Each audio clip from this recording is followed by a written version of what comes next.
Harvick and Joey Logano shared the wins in the NASCAR Duel races at Daytona as Ford's new for 2019 Mustang swept the top three spots in both qualifying races.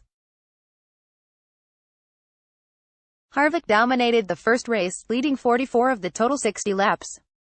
He took the lead during the early round of green flag pit stops and ran untroubled.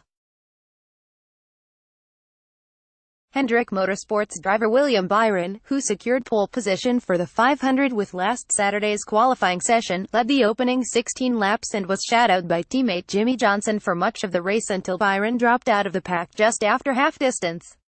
Byron had attempted to move back to the front of the field with Ricky Stenhouse Jr. after dropping back during the pit cycle but instead pulled to the bottom of the track to conserve his car for the season opener. The Hendrick man eventually finished the race in 16th place out of the 21 runners while Stenhouse battled with fellow Ford driver Paul Menard for second behind Harvick. Stenhouse eventually edged Menard for second by just 0.007s at the finish line. Matt DiBenedetto was a surprise fifth in his first race for Levine Family Racing, beating 2017 Cup champion Martin Truex Jr., Darrell "Bubba" Wallace Jr., and Chris Buescher.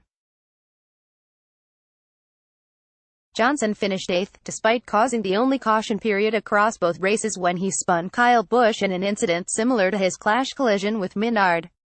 Stewart-Haas Racing had the potential to sweep both dual races as Clint Bowyer led a largely single-file finale. But a late charge from reigning Cup Series champion Logano secured the Penske man victory. Logano began the final lap of the second race in fourth but got a push from Penske teammate Ryan Blaney that allowed him to pull off a shock victory over Bowyer. Another of Bowyer's teammates, Eric Almirola, completed Ford's double top three sweep with Denny Hamlin, who ran in second for much of the second part of the race, in fourth. Kurt Busch made the most of the last gasp shuffle in positions to finish in the top five, ahead of Blaney who could not capitalize on Logano's late move. Chase Elliott, who has won a dual race in each of the last 2 years, could only manage an 8th place finish ahead of Austin and Ty Dillon. Share this article on Facebook.